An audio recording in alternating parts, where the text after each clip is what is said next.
Today, we will be following Michael Atkinson as he turns a 6-foot log into a fully built canoe.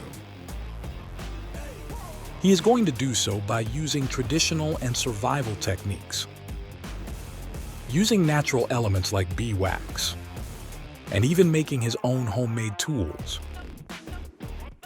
But along the path, he will also face a few challenges. Will he make a canoe strong enough to complete a 930-mile journey along the coast of Australia?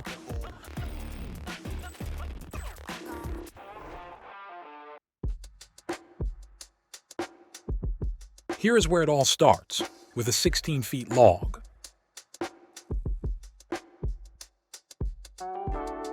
Michael, a seasoned adventurer and survival expert, is known for his channel Outback Mike. He embarked on a remarkable journey to construct a dugout canoe for his solo expedition.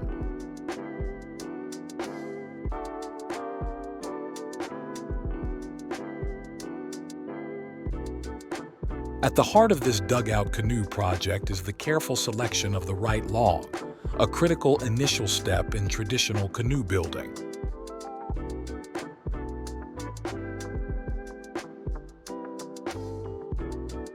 For his ambitious solo expedition, Michael has selected a 4-ton Norfolk pine log. Native to the South Pacific, this wood is chosen for its lightweight, buoyancy, and a straight, tall trunk, which minimizes warping and defects.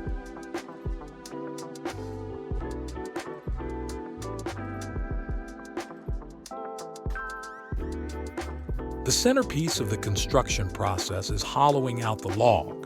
It's essential to maintain enough thickness in the walls and base to ensure structural integrity, while also removing enough wood so the canoe is lightweight but still resistant.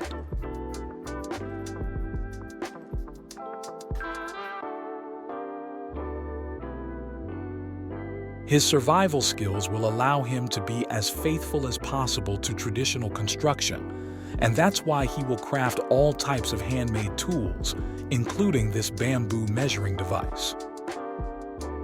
The fact is that to understand the nature of the project, we first need to know a few things. Michael Atkinson has extensive experience in survival training with Norforce and other military personnel, and one of his heroes is James Morrill, an Englishman who became one of Australia's most notable castaways. In 1846, Morrill survived a shipwreck on the Peruvian and drifted on a raft for 42 days before being washed ashore near present-day Townsville, Queensland. Inspired by him and his adventures, Michael will try to experience the challenges faced by Morrill. This adventure will take him on a nearly 12-week journey along the Great Barrier Reef, facing all kinds of adversities and living a once-in-a-lifetime experience. But before that, the removal of bark must be done to facilitate the shaping and smoothing of the log's exterior. To make things go faster, he uses a power saw to mark the cuts that he will later make with the axe.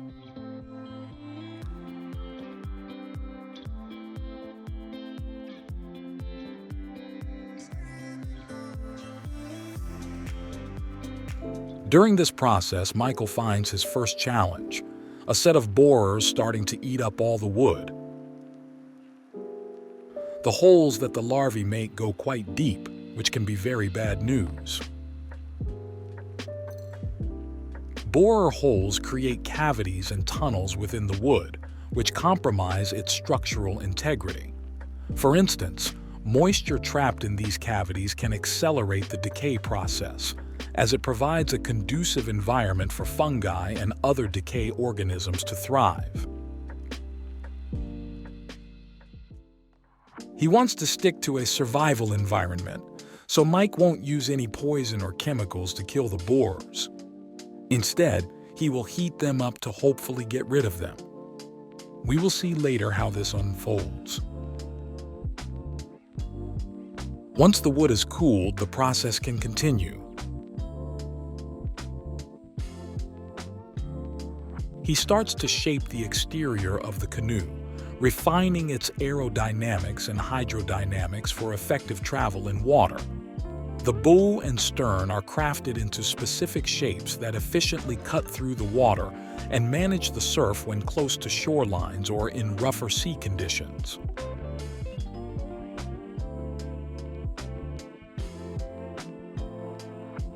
He also moves on to the detailed shaping and refining of the canoe's hull. This stage requires careful attention to ensure that the walls of the canoe are evenly thick, which is crucial for balance and durability. The thickness varies slightly, being thicker at the keel to withstand wear from shallow waters and potential groundings.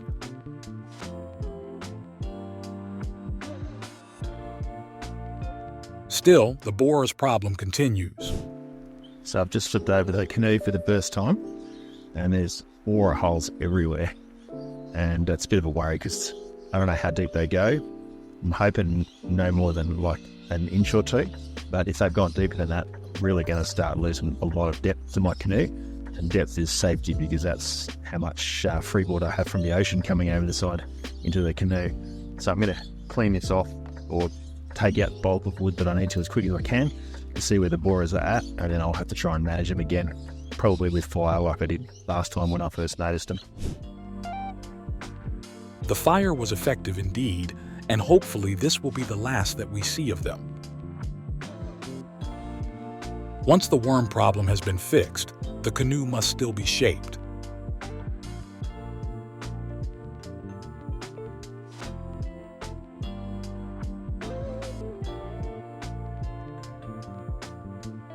Even so, it is an arduous and intense job in which one must be meticulous and have a good physical preparation.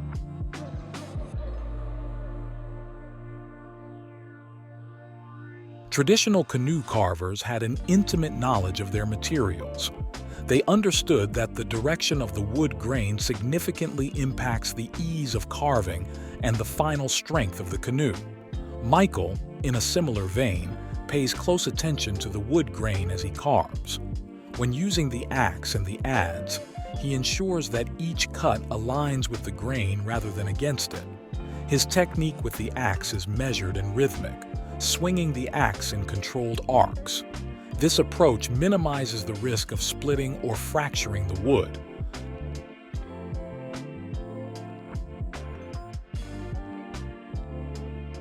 After the rough shape is carved out, he can start to smooth the exterior of the canoe. This smoothing is not just about aesthetics. It also reduces drag when the canoe moves through water, enhancing speed and maneuverability. At this point, the adze still plays a pivotal role, but Michael uses it with more refined, controlled strokes compared to the earlier rough shaping. He holds the adze at a slight angle to scrape rather than chop the wood. But wood does not only weaken in the canoe after so many blows. The axe also suffers. Thanks to his survival skills, he is able to solve this problem in no time.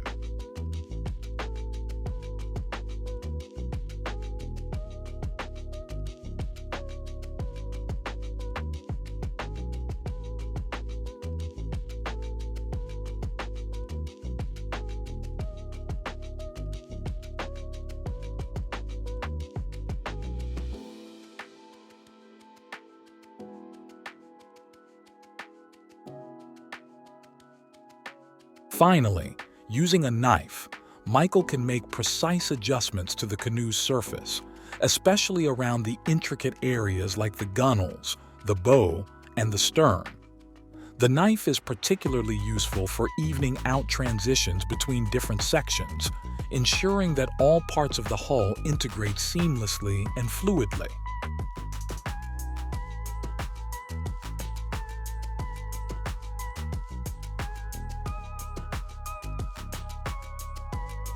Although standard measurements are not used, the canoe must be symmetrical so the forces of water resistance can be distributed evenly along both sides of the canoe. This way, it will move through water in a straight line more easily. If one side were larger or shaped differently than the other, it would create unequal resistance, causing it to veer off course unless continuously corrected.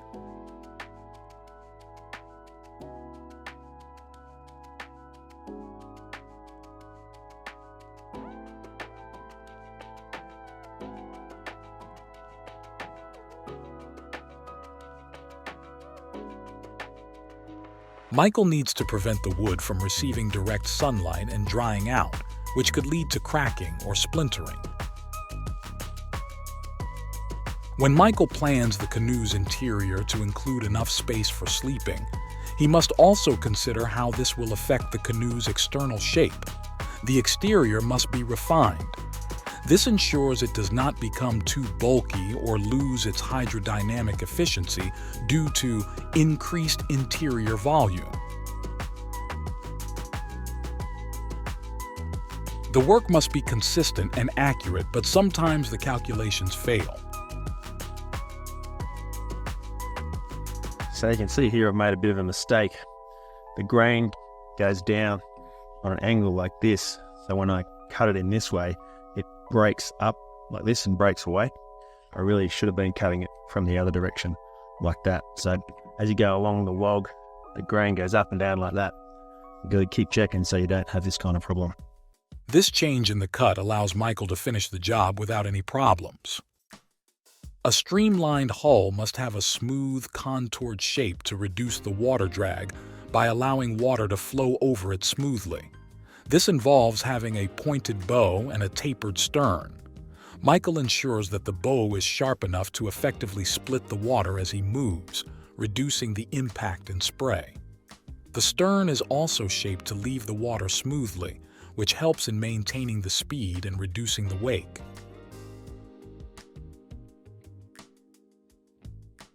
By trying to keep humidity, some mold appeared. Salt has been used for centuries as a natural preservative to inhibit the growth of mold and bacteria. Applying salt water to the wood not only helps prevent mold growth, but preserves it for longer periods and reduces the risk of spoilage.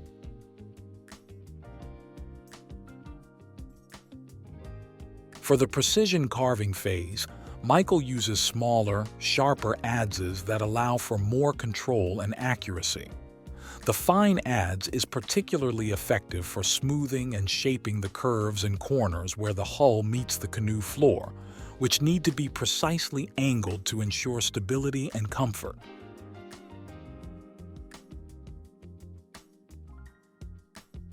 However, not all cuts are equally accurate and the wood begins to suffer. These cracks are starting to freak me out. Cracks can compromise the canoe's structure, leading to water leaks, and if not treated, may worsen over time. When they occur, addressing them promptly and effectively is crucial to maintain the integrity and safety of the vessel.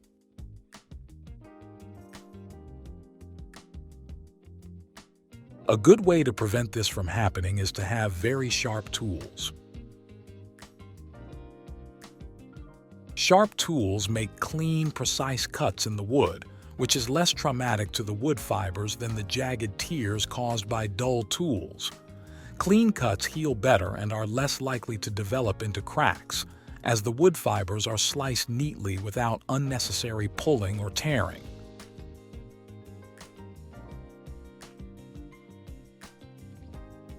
Then, reinforcing the inside structure is essential so it can provide a stable, durable platform for both paddling and sleeping.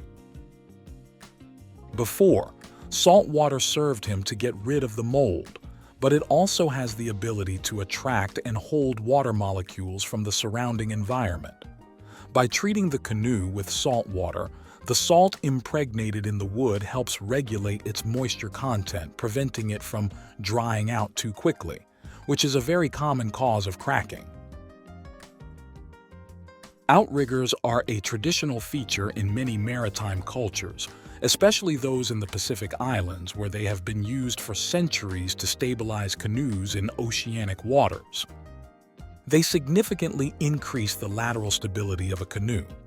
This is particularly important in rough seas, where waves and strong currents might otherwise easily tip a traditional single-hull canoe. Crafting them involves careful consideration of proportion and balance. The curvature and their attachment points must harmonize with the lines of the main hull.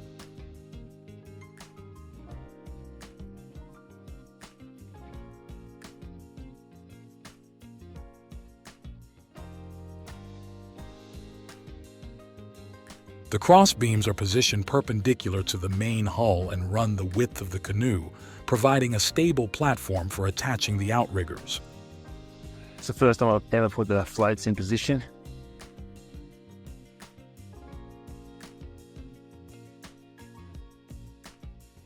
The canoe is getting closer to being finished, so it's time for the first flotation test.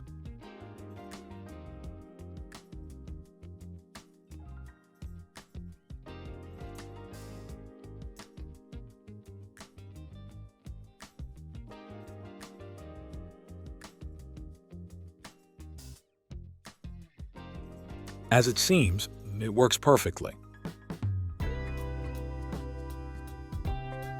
Choosing sturdy wooden poles and durable ropes, he ensures that the outriggers are securely fastened to the main hull. Using traditional lashing techniques, he secures the poles to the hull with ropes, creating strong and reliable connections. Each knot tied is a nod to centuries of maritime tradition.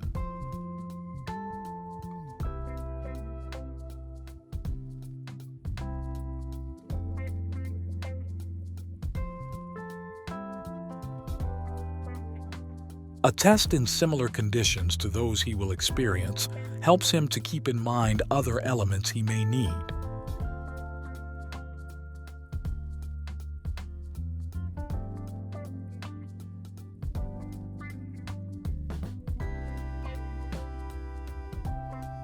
For instance, a rudder allows the paddler to control the direction of the canoe with precision, making it easier to navigate through various water conditions, including currents, waves, and wind.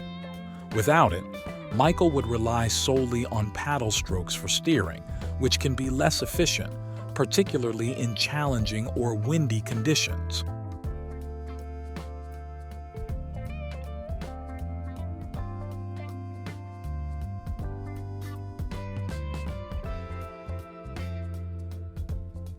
Also, sails harness the power of the wind to propel the canoe forward, reducing the reliance on paddle strokes and conserving the paddler's energy, especially during long journeys. Michael repurposed these old sails, which needed a bit of fixing before being used. By employing reinforced stitching or bonding techniques at seams and edges, he enhances its strength and longevity, while reinforcement patches at high-stress areas helps distribute loads evenly across the sail surface.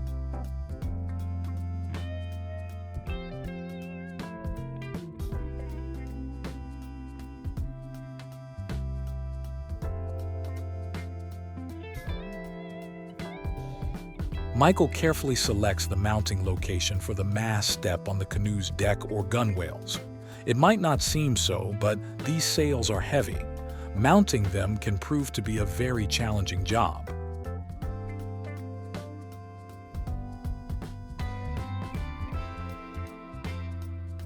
Little squall just came over, and I thought, why not put the sail on and use it as I was been planning as a rain cover. It's also going to work as a shade cover too, hopefully. This is going to be my tent when I go ashore as well. I'll literally take the sail, peg it into the ground, put a pole up in the middle, and that's my tent.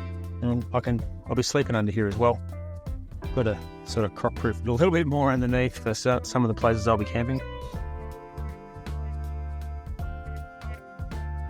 With the mast in place, the focus shifts to sealing and waterproofing, a vital process for the durability of the canoe. And this is where the bees come in. Beeswax is naturally waterproof and forms a protective barrier against moisture, preventing water intrusion and minimizing the risk of wood rot, decay, and deterioration.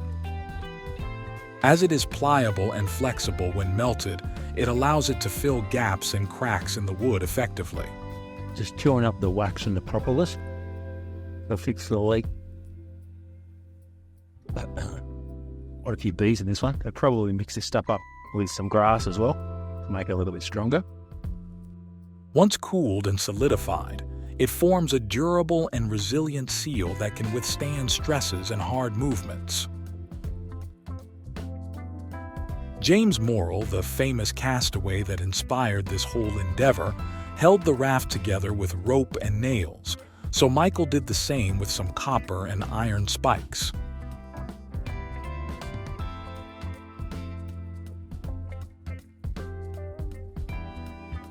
But these not only serve to secure the canoe's parts, he also uses them to make his own tools from other leftover materials, a very useful skill in situations of great necessity.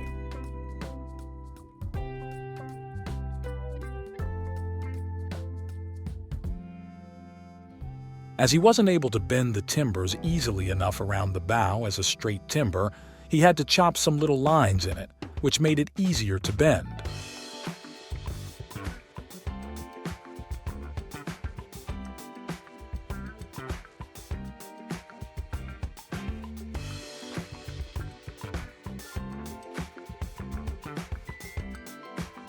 By reinforcing the exterior of the canoe, Michael minimizes surface irregularities and imperfections that can create drag, slowing down the canoe's forward motion.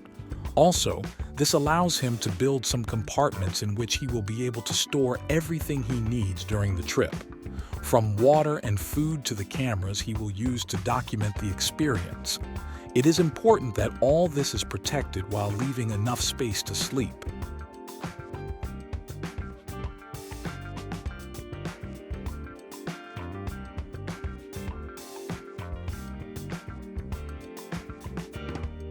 He pays special attention to critical areas prone to water penetration, such as joints, seams, and borer holes. That's why Michael applies additional layers of beeswax for added protection and reinforcement.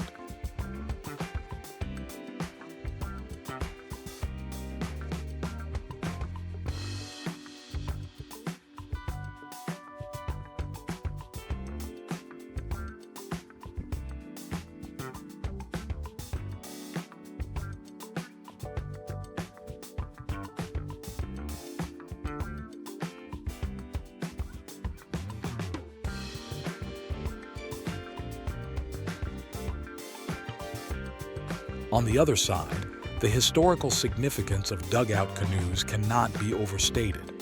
Used by indigenous cultures around the world, including Aboriginal Australians, these canoes have been instrumental for transportation, fishing, and even warfare. Each canoe, adapted to the specific environmental conditions and needs of its users, showcases a deep understanding of local resources and hydrodynamics.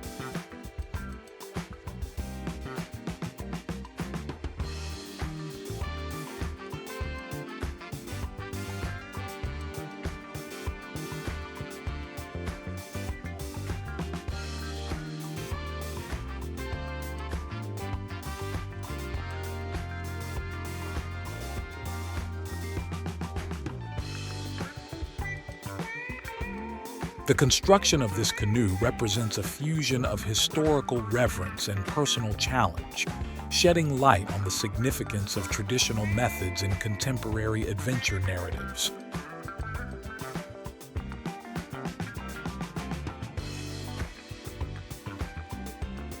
You might not realize this, but it took Michael a full year to finish off the whole canoe.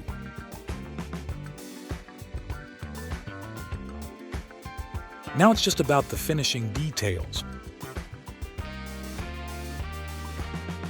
A joint here. Some rope there.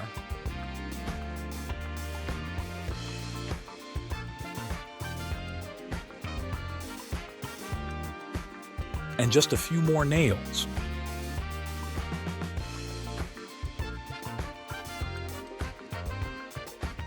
Finally, Michael builds a bamboo raft that will serve as a platform for his canoe.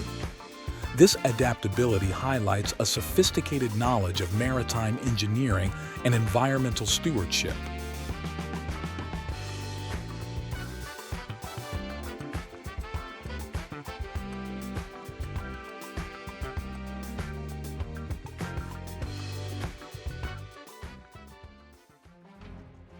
And that's it.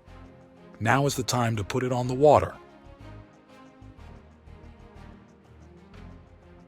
Michael's project is particularly poignant as it mirrors the voyages of indigenous seafarers, aligning his modern-day adventure with the centuries-old narratives of exploration and survival.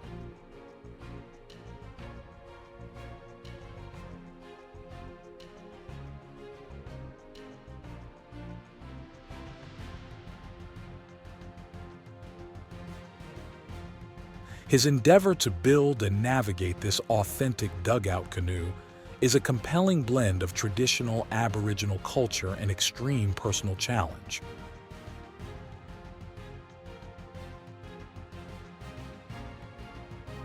This project not only tested his survival skills outside the structured environment of the military, but also connected him deeply with these communities' all-time practices.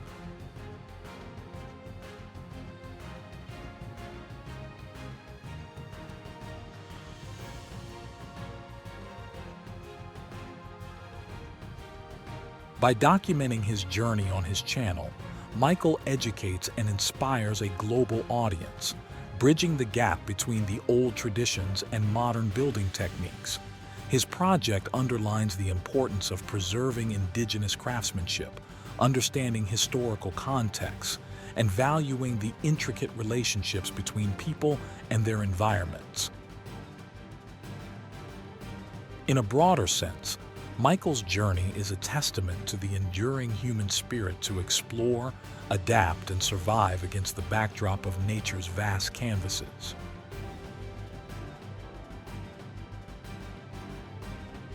You can subscribe to Outback Mike's channel to see how this thrilling adventure continues.